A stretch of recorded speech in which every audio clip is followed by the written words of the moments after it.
What if the royal wedding was never meant to be a fairy tale, but a carefully staged production with an entirely different ending already written?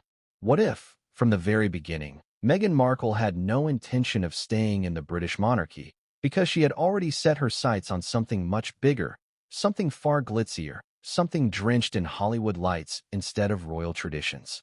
It sounds outrageous, doesn't it?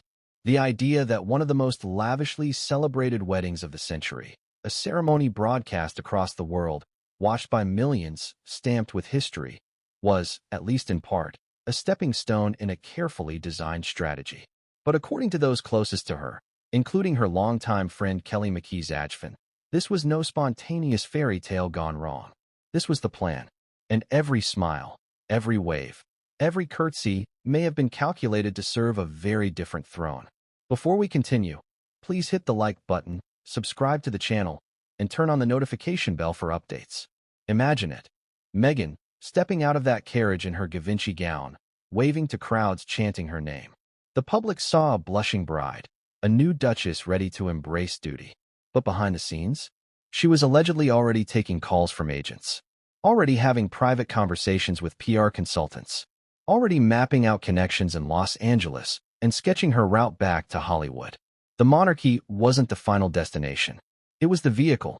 And here's the most shocking part. This wasn't a backup plan she stumbled into when things got rough. No, according to Kelly, it was her plan B from the start. Plan A, marry the prince, win the title, secure the platform. Plan B, step off the royal stage and cash in on the story of a lifetime with streaming platforms eager to immortalize her voice. Does that sound like a coincidence to you? Or does it sound like someone who always knew she was bigger than the crown? Kelly's account shatters the romantic illusion.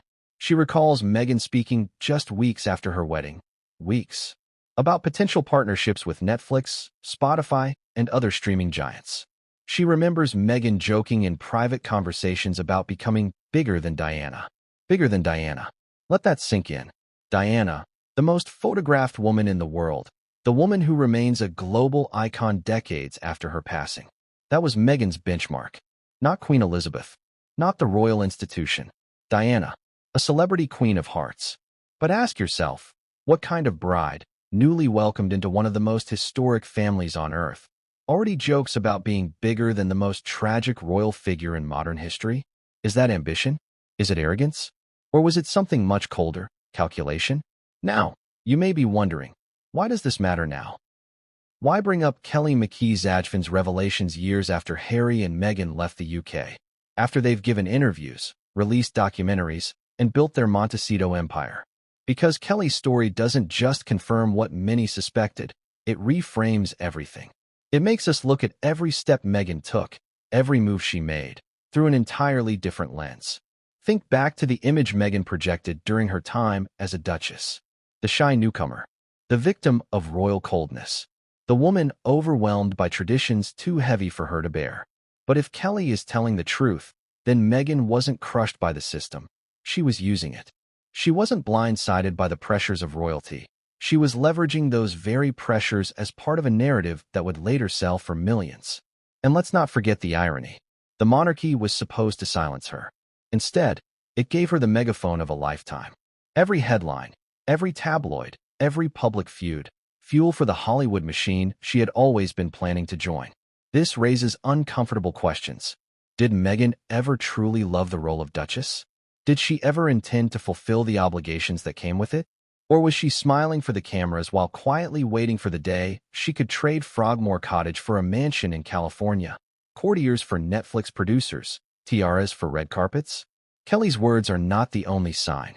If we retrace Meghan's steps, we see breadcrumbs scattered everywhere. The awkward clashes with palace staff, the refusal to conform to tradition, the sudden move to Canada, then to Los Angeles, the whirlwind deals that seemed to materialize almost overnight. Did you ever wonder how quickly those contracts came together? How smoothly Netflix and Spotify seemed to swoop in with multi-million-dollar offers? These weren't deals drawn up in a week. They take months of negotiations, meetings, and lawyers. And Kelly suggests those talks began far earlier than the public ever realized. This is where the betrayal cuts the deepest. The monarchy didn't just lose a duchess. It was used, leveraged, and then discarded. A global institution, centuries old, reduced to a launching pad for one woman's Hollywood empire. How many people sat at home in 2018, teary-eyed, watching Meghan walk down the aisle, believing in the story of a modern fairy tale, only to later discover it may have been scripted all along? Now, think about Harry. Was he a willing partner in all of this? Or was he caught up in a plot far bigger than himself? Did Meghan confide her plan B to him from the beginning? Or was he only made aware of it once the machinery was already in motion? Kelly suggests even Harry may not have understood just how soon Meghan had laid the groundwork for their royal exit. And that's perhaps the most tragic part. Because if Meghan's ambition was clear from the start, then Harry's story shifts from that of a rebel prince to something far sadder. A man swept up, willingly or not, into someone else's master plan. This is the point where curiosity burns hottest. Because if Kelly is right, then the entire Megxit narrative wasn't about survival, wasn't about escaping cruelty, wasn't about a sudden clash of cultures. It was about execution, a plot, a game plan. And Hollywood was the throne Meghan had her eyes on from the beginning. But let's pause here. Imagine yourself in Kelly's shoes, hearing your best friend, newly married, newly royal, adored by millions, casually talking about agents and streaming deals. Imagine the shock.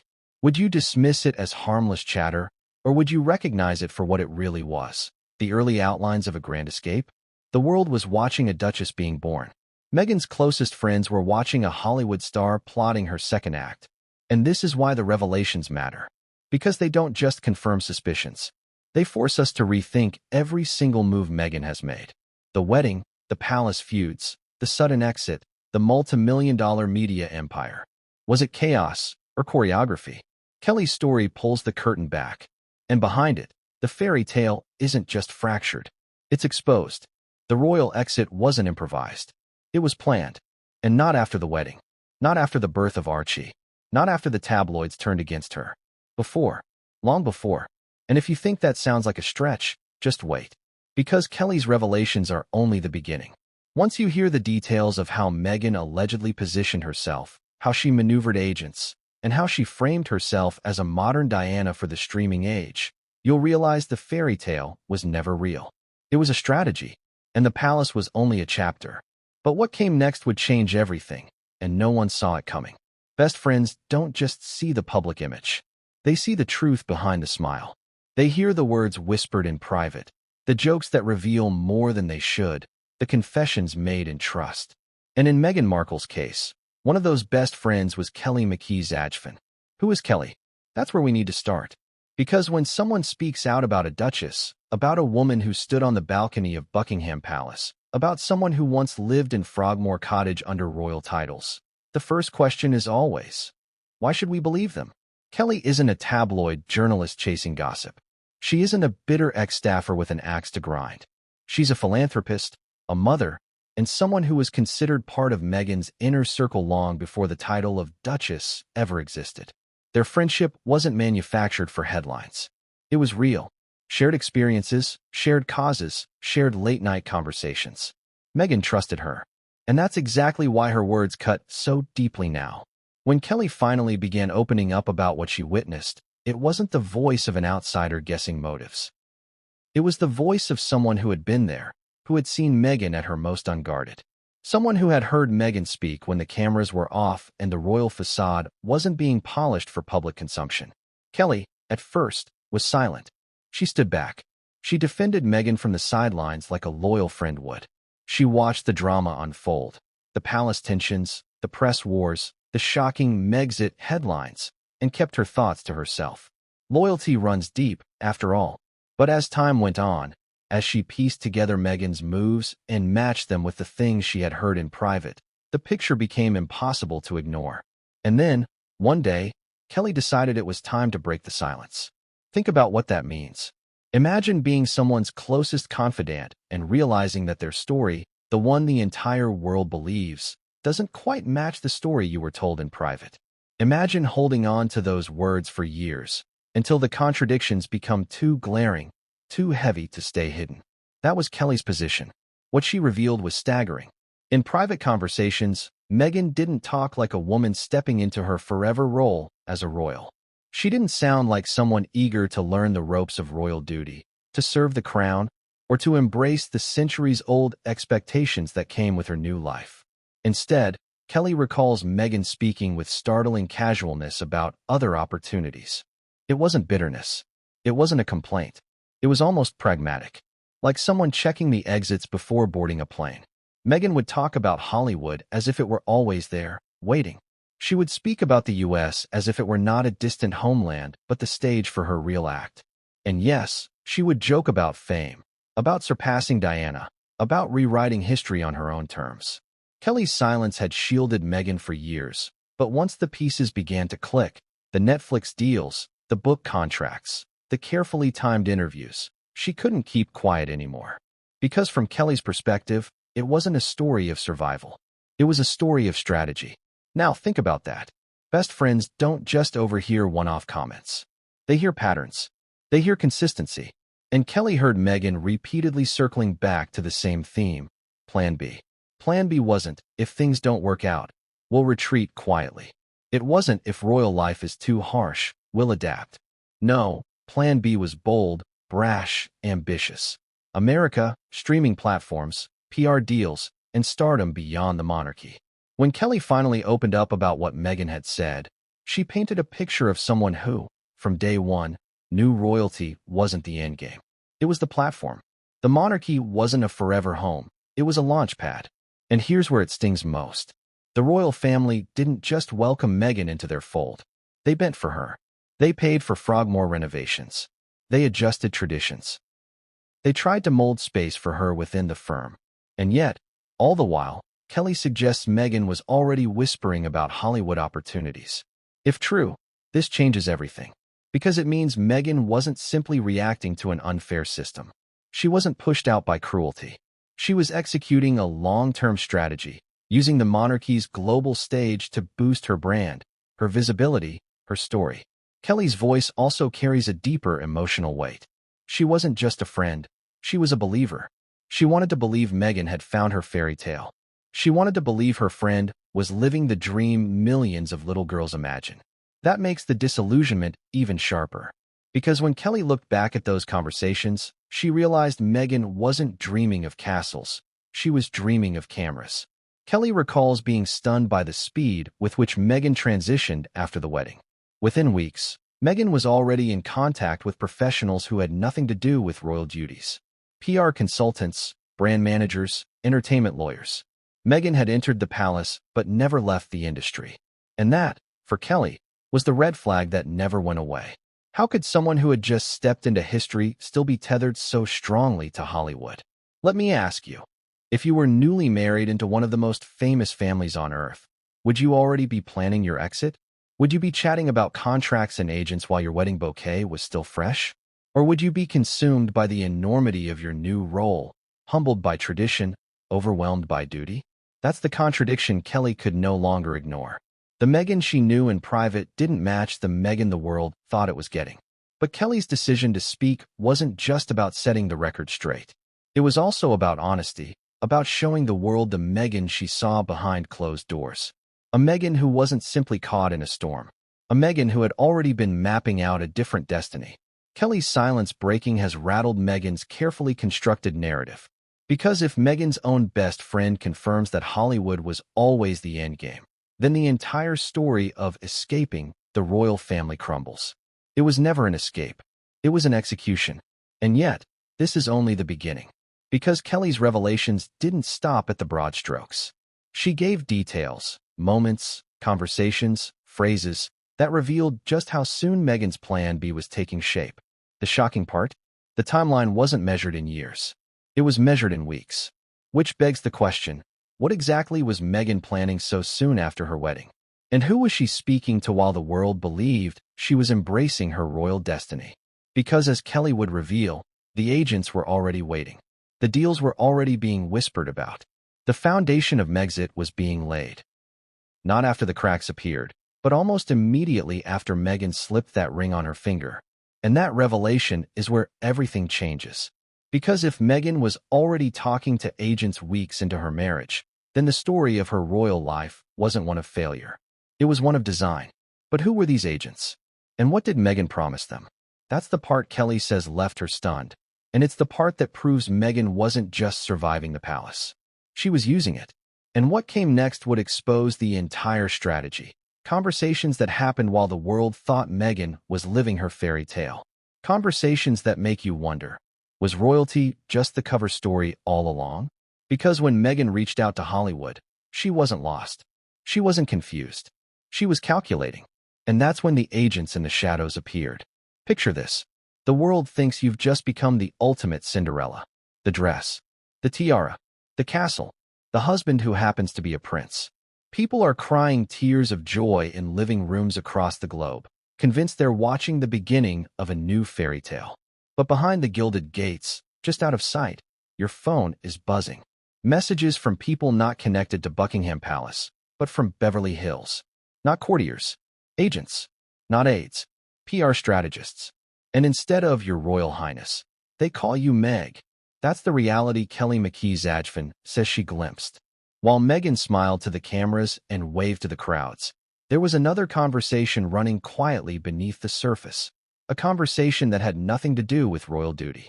It had to do with deals, with image, with opportunities. And here's the unsettling truth. Meghan didn't wait years to start these talks.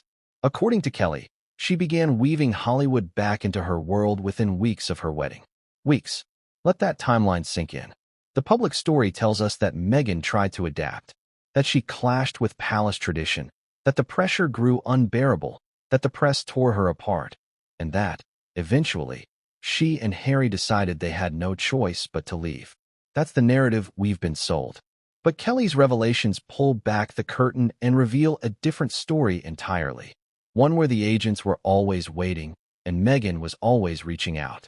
Think about how quickly Netflix and Spotify came to the table after Harry and Meghan announced their exit. Multi-million-dollar contracts don't fall from the sky overnight. These are negotiations that require time, lawyers, planning, and trust. So ask yourself, how could these deals have been signed so fast unless the conversations had already started far earlier? Kelly remembers Meghan casually referencing Hollywood contacts, even joking about how they were checking in to see if she was ready to come back. There's an image in that.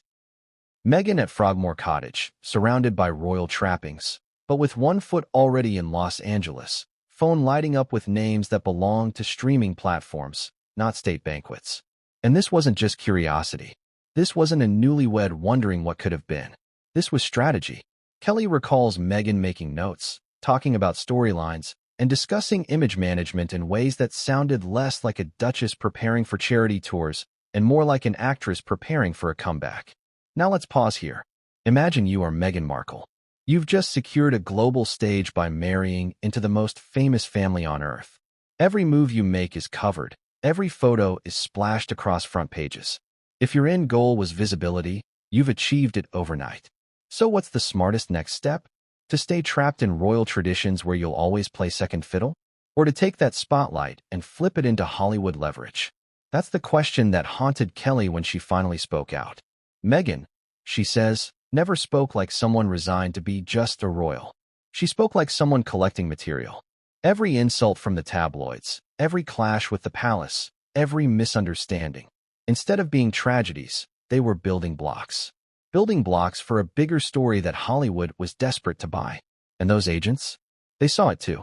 Hollywood thrives on narratives. Underdogs, rebels, survivors. Meghan, freshly crowned duchess, had the makings of all three. The biracial American outsider who married into the monarchy, only to clash with its rigid traditions. It was a script no producer could resist.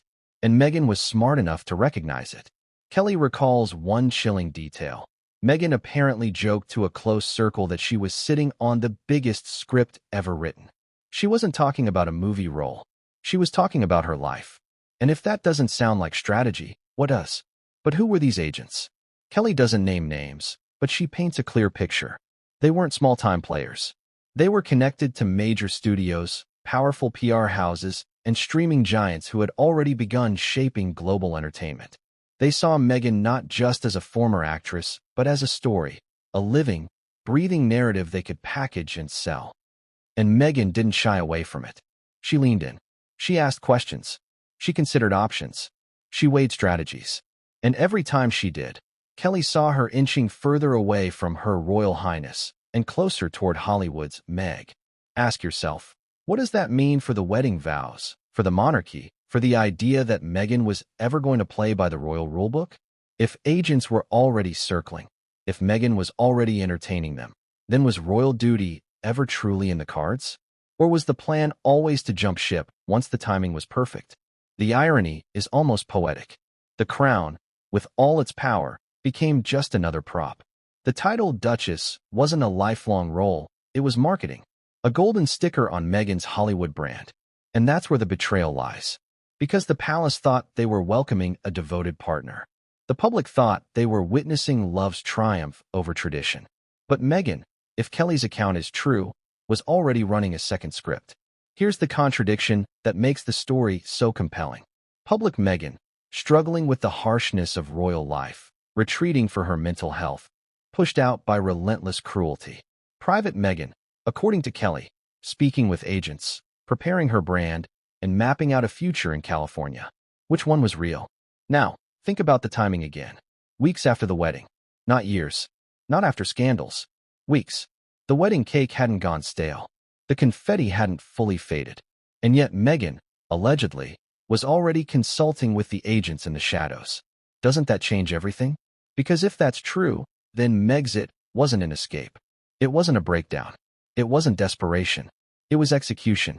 A carefully laid plan that only looked chaotic because the public didn't see the script. Kelly's decision to reveal this timeline is explosive. It reframes Meghan's entire royal career as a stepping stone, not a tragedy. It takes the narrative out of the palace's hands and plants it firmly in Hollywood. And here's where it gets darker. Kelly hints that Meghan didn't just talk about agents. She actively pitched herself. She spoke in terms of the brand, of image strategy, of being bigger than Diana, not in charitable legacy, but in global fame. That's the moment Kelly says she realized Meghan wasn't talking like a duchess. She was talking like a client. And if you're talking like a client, you're not living the role. You're leveraging it. But here's the most shocking part. According to Kelly, one agent in particular warned Meghan early on, you can't be both. You can't be a Hollywood star and a working royal. You can't play by Buckingham Palace's rules and Hollywood's at the same time. One would eventually demand your loyalty. And Meghan's answer? Kelly says Meghan laughed. Laughed. As if the choice was obvious. As if the palace was never really in the running. And that's where the cliffhanger hits. Because if Meghan was already laughing at the idea of staying bound to the crown, then what came next wasn't rebellion. It was inevitability. Kelly's account of the agents paints a picture of a woman who didn't just dream of Hollywood. She planned for it. And if the palace had known what Kelly claims Meghan was saying in private, they might have realized they weren't gaining a duchess. They were funding the prequel to a Hollywood empire. But Meghan didn't stop at talking about agents. She compared herself to someone untouchable, someone whose ghost still haunts the monarchy. And once you hear who that was, the story takes an even darker turn. Because Meghan didn't just plan to leave. She planned to be bigger than Diana. There are names you don't toss around lightly. Names that carry weight, history, tragedy.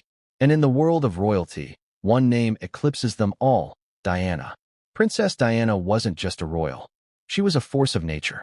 A woman whose beauty, charisma, and vulnerability captured the globe. She became the people's princess, not through obedience to the crown, but by breaking free of its cold grip. Her life ended in heartbreak, but her legend only grew stronger. So imagine the audacity, or perhaps the brilliance, of Meghan Markle, newly married into the royal family, casually comparing herself to Diana. Not in hushed reverence, not in admiration, but in ambition. McKee Zajfen recalls the moments with startling clarity. Meghan, in private conversations, didn't just admire Diana. She measured herself against her. She spoke of Diana's fame, of her global reach, of her tragic aura, and then she positioned herself in the same narrative. She wanted to be bigger than Diana, Kelly admitted. Stop for a second. Bigger than Diana. That's not just confidence. That's seismic ambition. Because Diana wasn't just another royal figure. She was, and remains, the most iconic woman in modern royal history. Her story shook the monarchy to its core. To suggest surpassing Diana isn't simply aiming high, it's rewriting history. But Meghan believed it was possible. Why? Because she had something Diana never did: Hollywood. Diana's fame was forged in the press, in tabloids, in photographs of her compassion and her heartbreak. Meghan had access to the global entertainment industry, a machine capable of packaging her narrative and broadcasting it to the world with cinematic precision. Kelly remembered Meghan's tone when she brought up Diana. It wasn't wistful.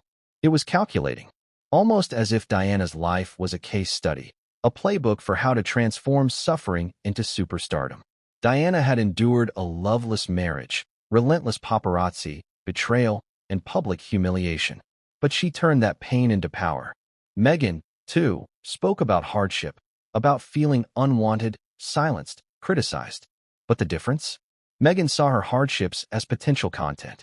She saw the parallels with Diana not just as tragedy, but as marketable. Let's pause here. Ask yourself, is this reverence, or is it exploitation? To compare yourself to Diana is one thing. To joke about being bigger than Diana is another. Was Meghan simply inspired by her late mother-in-law, or was she weaponizing Diana's memory to fuel her own rise? Kelly says the latter. In private, Meghan would highlight Diana's ability to command sympathy. The people loved her because she suffered publicly, Meghan allegedly told Kelly one evening. That's what made her untouchable. Read that again. Untouchable because she suffered. That sentence chills, because it reframes Diana's tragedy as a tool, as an ingredient in fame. And Kelly couldn't shake the feeling that Meghan wasn't just acknowledging Diana's story, she was plotting how to replicate it. The comparisons didn't stop there. Meghan began aligning herself with Diana in subtle public ways. The fashion choices that mirrored Diana's iconic looks. The carefully staged photographs that evoked Diana's vulnerability. Even the infamous Oprah interview. Wasn't it eerily reminiscent of Diana's panoramic confession? A woman sitting down, speaking her truth against the crown, shocking the world with her side of the story. Coincidence? Or choreography? Kelly leans toward choreography. She recalls Meghan speaking about interviews long before the Oprah special materialized. Meghan allegedly spoke about the importance of controlling the narrative, about ensuring she didn't end up like Diana, silenced without a platform. But then came the twist. She wasn't afraid of being silenced. She was excited about telling her version of events, in a way that would be broadcast far and wide. And that's when Kelly realized Meghan wasn't just comparing herself to Diana. She was plotting to surpass her. Diana had given a tell-all interview. Meghan would give one bigger. Diana had broken royal tradition. Meghan would break the institution entirely. Diana had captivated tabloids. Meghan would dominate Netflix. Do you see the escalation? And this raises the most haunting question. Did Meghan marry Harry because she loved him, or because he was Diana's son? Because through Harry, she had the connection that gave her comparisons credibility. Without Harry, Meghan is a former actress. With Harry, she's the inheritor of Diana's story, and by extension, the inheritor of Diana's audience. That's not just a marriage. That's a brand merger.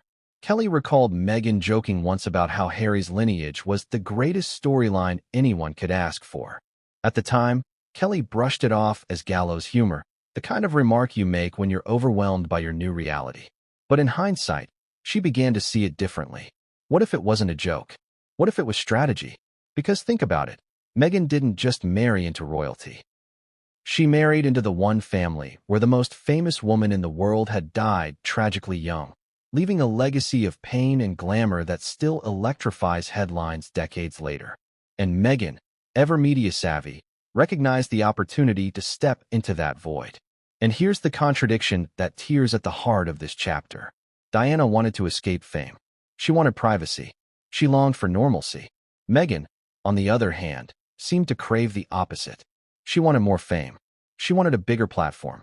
She wanted to be not just Diana's successor, but her upgrade. Can you imagine the conversations that might have happened between Meghan and Harry on this subject? Did she openly tell him she wanted to be bigger than his mother? Did she frame it as a tribute? Or did she disguise her ambition as admiration?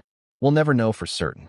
But Kelly's recollection paints Meghan as a woman who was, at the very least, unafraid to voice such ambitions among her closest friends. And here's the most unsettling part. When Meghan compared herself to Diana, she wasn't doing so with humility. Kelly remembers her laughing, almost smirking, when she said it. It wasn't reverence. It was confidence. confidence that she could pull it off. Let that sit with you. Meghan Markle, a woman from Los Angeles, an actress who had spent years fighting for recognition, suddenly elevated to Duchess. And instead of being humbled by Diana's legend, she was already envisioning herself as the next chapter, the next level. And maybe that's what scared Kelly most. Because ambition like that doesn't stop. It doesn't pause. It doesn't settle. It consumes. But ambition, unchecked, can also be dangerous. Because while Meghan was comparing herself to Diana, while she was weaving Diana's tragedy into her own story, she was also forgetting one crucial detail. Diana's fame didn't come without cost. The paparazzi, the pressure, the ultimate tragedy in Paris. To be bigger than Diana means risking more than Diana. Did Meghan ever consider that? Or was she blinded by the spotlight she was so desperate to claim? Kelly's words make us reconsider everything we saw in those early royal years. The carefully chosen outfits, the sympathetic interviews, the tears at charity events. Were they genuine? Or were they staged echoes of Diana, designed to stir comparisons, to fan the flames of a narrative Meghan knew she could later monetize? And if you think that's cynical, remember this. Meghan's Hollywood connections knew the power of branding. They knew that aligning Meghan with Diana was pure gold. A narrative of suffering, redemption, and triumph sells. And Meghan was willing to sell it. But Kelly says the real turning point came when Meghan openly dismissed the idea of bowing to the crown. She laughed at it, brushed it off, as if royal duty was nothing compared to the destiny she had in mind. That's when Kelly realized the palace was never the point. Hollywood was. Which brings us to the next chapter in this story, the Hollywood throne. Because while Meghan was borrowing Diana's legacy, she wasn't planning to stay in Britain. She was already plotting her return to America, where her true throne awaited. And the way she described it to Kelly left no doubt. She didn't want to be a royal figure. She wanted to be Hollywood royalty. She married into royalty. But her throne was in Hollywood. That line, whispered by McKee Zajfen in frustration, sums up everything you're about to hear. Because Meghan Markle may have walked down the aisle at Windsor Castle, but her eyes were never locked on Buckingham Palace. They were already scanning the hills of Los Angeles. Let's strip this story down to its bones. What is royalty in Britain? It's tradition. It's service. It's duty, often thankless, bound by rules older than memory. Now ask, what is royalty in Hollywood? It's fame. It's power. It's money. And most importantly, it's control. You get to script your own narrative, market your own image, and rewrite your own destiny. Which throne sounds more appealing to someone like Meghan Markle? A woman who'd fought tooth and nail to carve out her place in entertainment before Harry ever entered the picture? Kelly remembers countless moments when Meghan's attitude gave her away. Publicly, Meghan smiled as the dutiful Duchess. She curtsied, she shook hands, she wore the hats and coats expected of her. But in private, Meghan would scoff at some of the traditions. She'd roll her eyes at the formality. She'd question why she had to obey the palace dress codes, why she had to keep her opinions buttoned down, why she couldn't simply say what she felt. It's like they don't realize they're characters in a play, Meghan allegedly told Kelly once. At least in Hollywood, you know you're performing. That line hit Kelly like a thunderbolt, because it revealed something crucial. Meghan didn't see royalty as sacred. She saw it as theater, a role to play, just like any she'd been handed in her acting career. The palace wasn't holy ground. It was a stage set. And once she had her lines memorized, she knew she could exit whenever she chose. And that's when Kelly understood. Meghan wasn't bowing to the British throne. She was biding her time until she could claim the Hollywood one. Now, think about the timing again. Meghan's return to the U.S. wasn't a retreat into obscurity. It was a coronation. Within months of leaving Britain, Meghan and Harry had settled into Montecito, a mansion dripping with wealth and luxury, nestled among Hollywood power players. This wasn't exile. This was ascension. Monte Carlo? No. Montecito. That was Meghan's palace. That was her Buckingham. But the groundwork had been laid long before. Kelly says Meghan always spoke of getting back to California. She'd joke about the weather, the lifestyle, the freedom. But beneath the jokes was a very real determination. She never viewed London as permanent. It was a stopover, a detour, a stepping stone. And here's where it gets almost Shakespearean. Meghan married a prince, but she never wanted to be a queen of England. She wanted to be a queen of Hollywood. The tiara she wore wasn't the crown she was chasing. The throne she dreamed of had cameras flashing around it, not courtiers bowing in silence. Kelly paints a striking image. Meghan at dinner parties, smiling with Harry at her side, but steering conversations toward California, toward brand deals, toward projects outside the UK. Not, when will we next visit Balmoral? But, when do we head back to LA? Ask yourself this. How many new brides spend their honeymoon period scheming about leaving their husband's home country?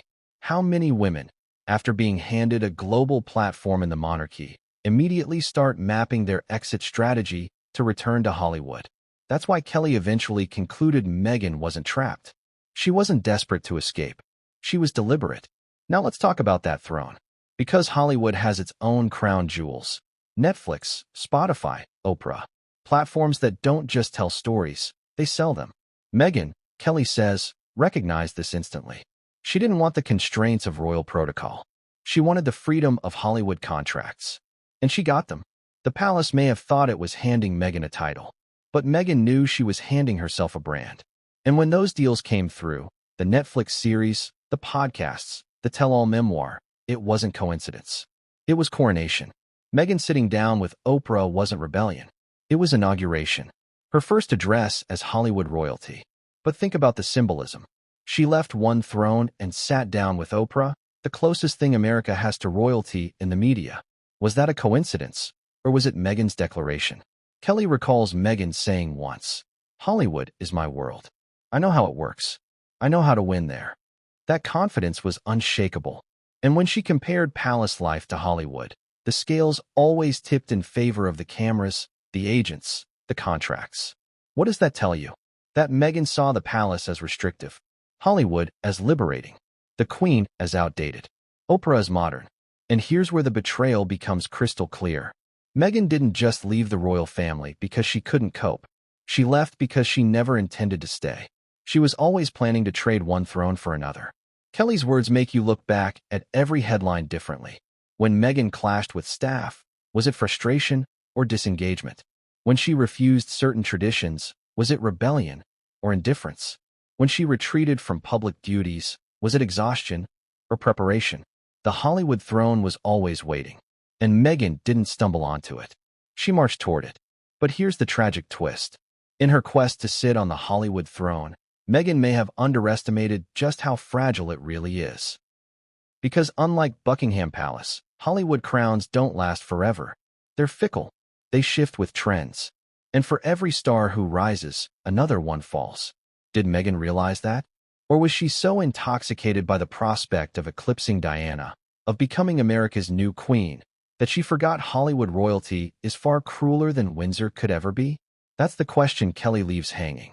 Meghan thought she had traded up, that leaving the British monarchy for Netflix, Spotify, and Oprah was a guaranteed path to permanent stardom. But as we'll soon see, the cracks began to show. Because you can trade one throne for another, but you can't always control how long you get to sit on it. And that's the cliffhanger. Because while Meghan was polishing her Hollywood crown, back in London, the palace was watching. And the cracks inside those gilded walls were about to widen into an earthquake. Every fairy tale has its cracks. But in Meghan's case, those cracks appeared far sooner than anyone outside the palace walls could have imagined. On the surface, the story looked perfect. Meghan Markle, the actress-turned-duchess, had captivated not only Prince Harry but the entire world. The wedding had been broadcast globally, her image splashed across front pages, her story celebrated as a new chapter for the royal family. She was young, glamorous, articulate, and brought a fresh, modern edge to an institution weighed down by tradition. But behind the gilded gates, the cracks had already begun to splinter. And for those who worked closest with her, the reality didn't match the fairy tale. It started small.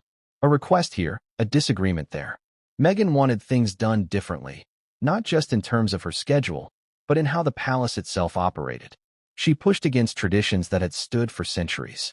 Courtiers, aides, and long-serving staff, who had spent their entire careers following protocol, suddenly found themselves being questioned, sometimes dismissed outright.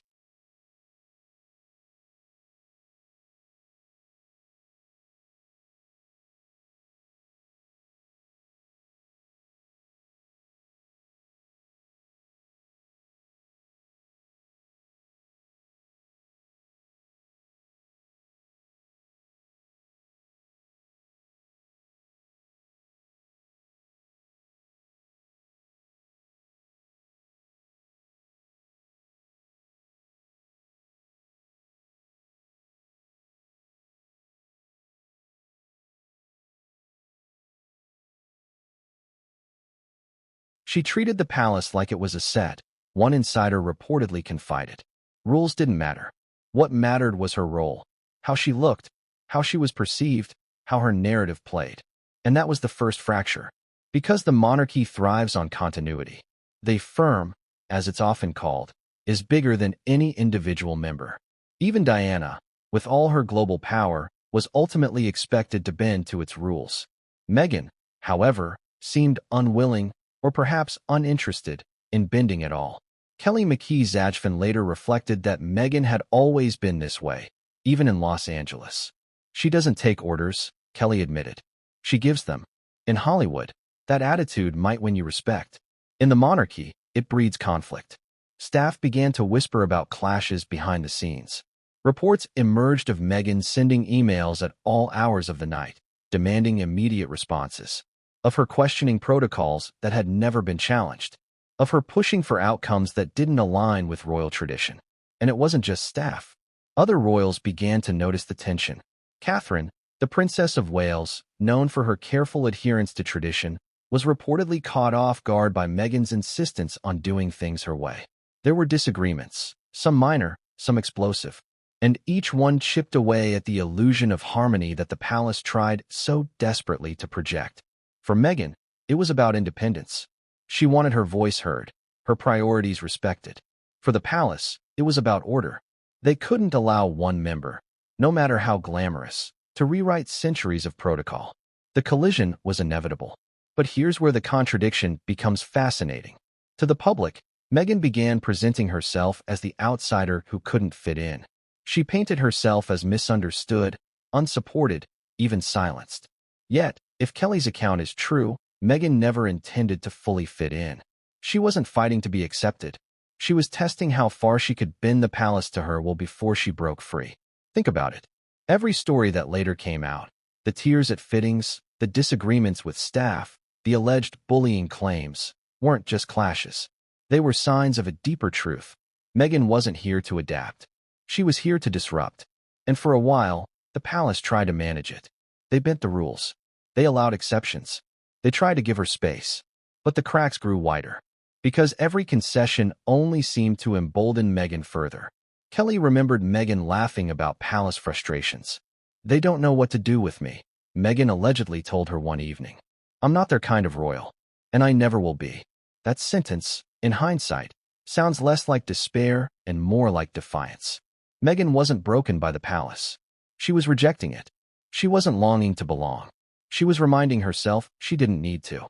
But the palace didn't see it that way. They saw a new duchess refusing to play by the rules. They saw staff morale sinking. They saw newspapers catching whiffs of discontent. And for an institution obsessed with stability, that was dangerous. Remember this. The monarchy has survived for centuries by presenting a united front. What happens behind closed doors stays hidden. Duty comes before personal ambition. Silence is often the strongest weapon. But Meghan didn't believe in silence. She believed in speaking, in controlling the narrative, in winning the story. And that's why the cracks weren't just cosmetic. They were structural. By the time Harry and Meghan announced their first royal tour, a glittering trip that took them to Australia, Fiji, Tonga, and New Zealand, the world saw adoration. Crowds cheered. Meghan's pregnancy was announced. Headlines glowed with optimism. But inside the palace, the strain had reached breaking point. Staff were reportedly reduced to tears. Demands behind the scenes were mounting. Kelly remembered Meghan speaking after that tour with a telling smirk. "They think this is me at my best," she said. "But this is just the beginning." The beginning of what? Kelly wasn't sure then. But later, she realized Meghan had already decided. The cracks inside the palace weren't obstacles. They were excuses. They were the foundation she needed to justify her exit when the time was right. Because here's the irony. The very conflicts that made Meghan appear like an outsider gave her the perfect material for her Hollywood script. Every disagreement with staff. Every cold glance from a senior royal. Every tabloid story about friction. They weren't tragedies. They were content. Content that would later be repackaged in interviews, documentaries, and memoirs. So ask yourself, was Meghan truly overwhelmed? Or was she quietly taking notes, building the story she'd one day sell? Because if Kelly is right, then every crack inside the palace wasn't a breaking point. It was a stepping stone. But the most explosive revelation was still to come. Because while the palace scrambled to contain tensions, Meghan wasn't just clashing with staff. She was already laying down the building blocks of her next act. And when Kelly discovered what Meghan had been doing behind the palace's back, even before she and Harry moved into Frogmore Cottage, she realized the cracks weren't accidental. They were part of the plan. And that plan included something the Queen herself would have found shocking: deals and conversations with streaming platforms, long before Meghan had even unpacked her royal wardrobe. Which brings us to the next chapter, Kelly's bombshell revelation. Meghan's Netflix ambitions started before Frogmore. And once you hear the timeline, you'll realize the palace never stood a chance. There are certain revelations that stop you in your tracks, the kind that change how you view everything that came before. McKee Zajfen dropped one of those bombshells. And once you hear it, you'll never look at Meghan Markle's royal story the same way again. Because according to Kelly, Meghan didn't wait until after she had settled into royal life, or until tensions with the palace reached boiling point, to begin negotiating her Hollywood future. She didn't even wait until the cracks in her marriage to the monarchy were visible to the public. No, Kelly says Meghan had already been speaking to Netflix and other streaming platforms before she and Harry had even moved into Frogmore Cottage. Think about that for a second. Before the dust of the wedding had settled, before the palace had spent millions renovating Frogmore as a family home, before Meghan had even begun her duties as a working royal, she was already setting up her exit. Kelly remembers the shock of those conversations. She'd known Meghan as an actress, as a hustler, as someone who always had one eye on the next opportunity. But this was something else. This wasn't just keeping connections alive. This was planning, executing, positioning. According to Kelly, Meghan was in active talks with entertainment executives who had been circling her ever since her engagement to Harry was announced. Netflix, Spotify, production companies, they all saw the potential. Here was a woman who had married into the most famous institution in the world, only to find herself battling it from within. To them, it wasn't a marriage. It was a franchise. And Meghan understood the value of that franchise. Kelly says Meghan often spoke about the story. Not her life. Not her marriage. The story.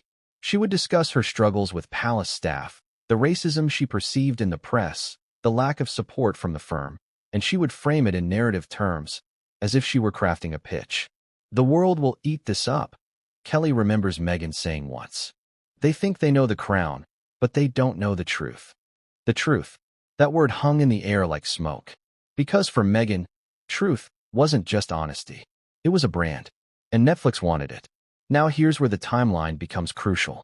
Meghan and Harry didn't move into Frogmore Cottage until April 2019. But according to Kelly, Meghan had already spoken to Hollywood players well before that date. Which means that while the Queen was gifting them Frogmore, while British taxpayers were funding renovations, Meghan was privately preparing her next chapter. The contradiction is almost cruel. Publicly, Meghan stood on royal duty. Privately, she stood on Hollywood deals. Publicly, she smiled at the cameras outside royal engagements. Privately, she was smiling at contracts that would later secure her and Harry multi-million-dollar payouts. Ask yourself, is that survival, or is that strategy? Because if Kelly's account is true, then the narrative Meghan sold to the world, that Megxit was a reaction to being crushed by the institution, collapses. It wasn't reaction. It was execution. She had already drafted her escape route. The moment she had the platform, she began monetizing it. Kelly says Meghan often used the phrase "my platform." Not my duty. Not my role. My platform. Think about the difference. One word is about service. The other is about leverage. And Hollywood understood the leverage immediately. The Sussex brand wasn't just another celebrity couple. It was royalty. A title. A connection to Diana. A story of rebellion against an ancient institution. Hollywood executives knew they could spin that into gold. Meghan didn't resist. She leaned in. Kelly remembers late-night calls where Meghan sounded less like a newlywed duchess and more like a producer. She would brainstorm story arcs, PR angles, even joke about which actresses might play her if Netflix ever dramatized her life. And here's the kicker. Meghan didn't hide it from Kelly. She was proud of it. She told me it wasn't about escaping, Kelly said. It was about evolving. She said, "This isn't the end. It's the beginning. The beginning. Those words echo now with bitter irony. Because while the palace thought they were building a home for Harry and Meghan in Frogmore, Meghan was already building a brand for Harry and Meghan in Hollywood. And what about Harry? Kelly admits she doesn't know when he fully realized the extent of Meghan's plans. But she hints at something telling. Meghan often referred to her future in terms of we will tell our story, we'll own the narrative. That suggests Harry was part of it, at least eventually. Whether he was an eager partner or a reluctant passenger, Kelly couldn't say. But by the time the Oprah interview and the Netflix deal came, Harry was clearly on board. Still, the question remains, did he know how early it all began? Did he realize that before he and Meghan had even unpacked their boxes at Frogmore, his wife had already been preparing for their exit? Or was he blindsided, lulled into believing their Hollywood empire was born from necessity rather than design? Kelly's revelation forces us to confront a darker interpretation. Meghan wasn't pushed out of the palace. She cashed out. She used the monarchy as her launchpad, then discarded it once it had served its purpose. And the saddest part? The Queen, who had welcomed Meghan, who had extended Frogmore as a gift, who had hoped Harry's marriage would strengthen the monarchy, was unknowingly financing the prelude to her own betrayal. Because while the crown paid for walls and gardens, Meghan was building contacts and contracts. It's no wonder the palace seemed blindsided by the speed of Meghan and Harry's Hollywood transition. They weren't starting from scratch. They were picking up where Meghan had left off months earlier. And here's where the drama deepens. Meghan didn't just plan her exit. She rehearsed it. Kelly recalls Meghan openly practicing answers to potential interview questions, framing her narrative in ways that painted her as both victim and heroine. She wasn't caught off guard by the press. She was preparing her lines. Doesn't that sound less like survival and more like production? But here's the twist. Meghan didn't just want to tell her story. She wanted to tell it in a way that would forever tie her to Diana's legacy. Kelly says Meghan often spoke about the Oprah interview in terms of the new panorama, a reference to Diana's iconic tell-all. Meghan didn't want to be the first Duchess to leave the firm. She wanted to be the next Diana. And that obsession would soon come to define everything she did. Because Netflix wasn't just buying a story about Meghan. They were buying the sequel to Diana. And Meghan knew it. So ask yourself this. When Meghan walked down the aisle at Windsor, did you see a bride? Or did you see the star of a global franchise quietly negotiating her next season? Because according to Kelly, Meghan had already written the pilot episode, and Netflix was ready to air it. But to play the role of Diana 2.0, Meghan needed more than contracts. She needed a strategy, a playbook. And there was only one playbook she could turn to, Diana's. And once Meghan began following that playbook, the palace realized they weren't dealing with a rebellious duchess. They were dealing with a woman determined to outshine the crown itself. If there's one name that still haunts the monarchy like a ghost, it's Diana, Princess of Wales, the rebel royal, the people's princess, the woman who captured the hearts of millions while exposing the cracks in the most powerful family in Britain. For Meghan Markle, Diana wasn't just a tragic figure. She was a roadmap, a playbook. And according to McKee Zajfen, Meghan studied that playbook closely, so closely that at times, it felt less like coincidence and more like choreography. Let's start with the basics. Diana's rise to global fame wasn't because she was a perfect royal. It was because she wasn't. She broke rules. She bared her emotions. She gave the public glimpses of vulnerability the monarchy had always hidden. She became the woman who cried, who confessed, who rebelled. And that rebellion made her untouchable. Now, imagine Meghan watching those interviews, those documentaries, those endless newsreels. An actress, a woman who understands the power of image. Someone trained to study characters and embody their spirit. Do you really think she wouldn't notice the parallels? Do you think she wouldn't see Diana not just as Harry's mother, but as the ultimate character to channel? Kelly recalls Meghan talking about Diana in ways that felt more like analysis than admiration. Diana knew how to play the media, Meghan allegedly told her. She gave them just enough. She made herself a story. That line hit Kelly like a warning bell. Because it suggested Meghan wasn't just sympathizing with Diana, she was dissecting her. She was turning Diana's tragedy into a strategy. And once you begin looking, the parallels are impossible to ignore. Take fashion. Diana became an icon not only because of what she said, but because of what she wore. Every outfit was a statement. Every appearance was symbolic. Meghan knew this, and she leaned into it. Remember the white coat dress at Archie's christening? The green cape at her final Commonwealth service? The echoes of Diana's wardrobe were deliberate. It wasn't mimicry. It was messaging. Then there were the photographs. Diana was often captured alone, vulnerable, looking trapped in a gilded cage. Meghan mirrored those images, walking behind Harry with her head lowered, photographed in emotional moments, emphasizing the contrast between her and the stiff upper lip of the other royals. Coincidence? Or calculated callbacks? And, of course, the interviews. Diana's panorama sit-down with Martin Bashir shocked the world. "There were 3 of us in this marriage," she confessed, her eyes filled with pain. That interview became iconic, immortalizing Diana as a woman betrayed, yet dignified. Now fast forward. Meghan and Harry's Oprah interview. 2 chairs, a lush garden, a sympathetic interviewer. Pain, betrayal, tears. The formula was the same. Only the players had changed. Kelly insists this wasn't spontaneous. Meghan allegedly spoke long before about the need to tell her truth in a big way. She referenced Diana's interview as the gold standard. Not because Diana exposed the monarchy, but because Diana controlled the narrative. And Meghan, ever the strategist, wanted the same. But here's where the story grows darker. Diana never set out to be bigger than the monarchy. She was reacting to pain, to betrayal, to isolation. Meghan, according to Kelly, wasn't just reacting. She was planning. She wanted to use Diana's playbook not out of necessity, but out of ambition. Think about the language Meghan used in that Oprah interview. "I just wanted to be heard. I was silenced. I just wanted support." These weren't just confessions. They were reframed echoes of Diana's own words. Lines that triggered the exact same sympathy, the exact same outrage, the exact same global headlines. And Hollywood? Hollywood devoured it. The Diana comparison wasn't just implied, it was broadcast. Commentators couldn't help but connect the dots. "She's the new Diana," they declared. And Meghan knew that narrative would elevate her beyond the crown.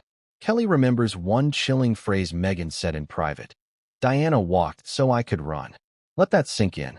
Diana, whose life ended tragically in a Paris tunnel, was framed not as a warning, but as a stepping stone. For Meghan, Diana's legacy wasn't just something to honor. It was something to leverage. And leverage it she did.